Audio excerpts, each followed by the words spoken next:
happened hit bookstores. In that time, President Trump has called his former national security advisor a fool, crazy, and someone who just wanted to drop bombs on everyone. Bolton has dropped some verbal bombs of his own, saying Mr. Trump is easily duped by our adversaries, is unfit for office, and has used his power as president for personal gain. Well, joining me now is the author of said book, John Bolton. Ambassador Bolton, welcome back to Meet the Press, sir. Thanks for having me. Well, before we get to the substance of your book, I want to get to what we've just learned over the last 48 hours. There's some reporting this weekend that reported by the New York Times, that an arm of Russian military intelligence has secretly been paying bounties to Taliban-linked militias. I'm just curious of your initial reaction to this report, Ambassador. Well, it's, as you say, there's a lot we don't know, so we should be cautious. But from what we do know from the president's own tweets this morning, to me it looks like just another day at the office in the Trump White House. I've never recalled a circumstance where the president himself goes out of his way to say he wasn't briefed on something. We may be in the, what the definition of is here. When you say briefed, does that mean he's never been told of anything about it? We don't know the quality of the entire 5 months. So it may look like he was negligent, but of course he can disown everything if nobody ever told him about it. Let me ask you this. Do you think that part of that the president is afraid to make Putin mad because maybe Putin did help him win the election and he doesn't want to make him mad for 2020? Honestly, I don't think there's evidence for that, and I think it's a mistake on the one hand to say the Russia collusion theory was true, which some opponents of Trump still can't let go of. I'm not saying collusion, versus but Ambassador, Trump I'm not himself, saying collusion. Hang on. Yeah. Okay. Hang on. Versus the Donald Trump approach, which is the Russians didn't do anything at all in the election.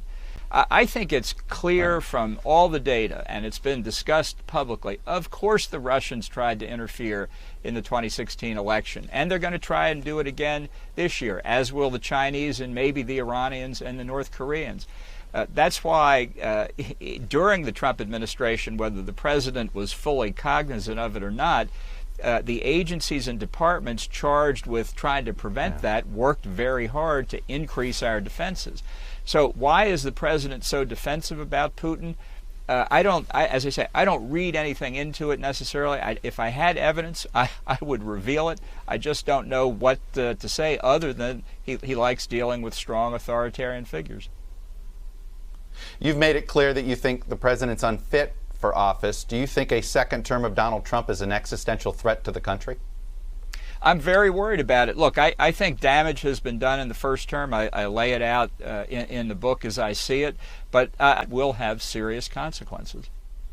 Let me ask you briefly about the impeachment and your decision not to testify. This week, the New Yorker profiled Fiona Hill, who was the National Security Council's Russia director during most of your tenure, who did testify during the House impeachment investigation. And there was this anecdote in there, Ambassador. After Hill's testimony, Bolton asked Sarah Tinsley, a longtime aide, to relay a personal message. You did the right thing. If it was the right thing for Fiona Hill, sir, why wasn't it the right thing for you? Because I was in a very different circumstance. My deputy, Charlie Kupperman, was subpoenaed by the House. He was directed by the White House not to testify. He went to court. You got the one branch, the legislative branch, saying do one thing, the executive branch saying another. He went to the judicial branch to get an answer, and the House of Representatives withdrew their subpoena. Look, I've written in the book, I think the House advocates of impeachment committed impeachment malpractice. I think they played right into Donald Trump. Final question is, you've made a case that a second term of Donald Trump will be really damaging. You have said, though, that you cannot support a Joe Biden candidacy. What is worse, in your mind, a second Trump term or a first term of Joe Biden? It's a comparison of apples and oranges. I'm very unhappy, and I don't think I'm untypical of a lot of conservative Republicans who really wish there was a conservative Republican on the ballot. Some will vote for Joe Biden. I respect that. I'm not going to do that. I'm going to write in the name of a conservative Republican. I think others will probably just not vote at the presidential level at all. It's not an easy choice. It's not a happy choice, and I wish there were an alternative. Maybe one will come. I don't see it, but that's where we are at the moment. And you have said that you really want to focus on helping Republicans keep the Senate.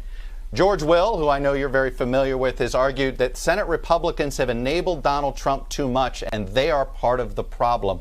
What do you say to his critique?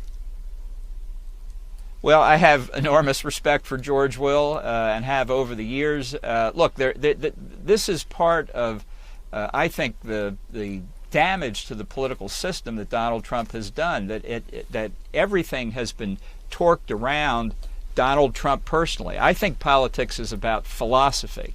And that's why I think ultimately it is critical for the Republic that Republicans keep the majority in the Senate.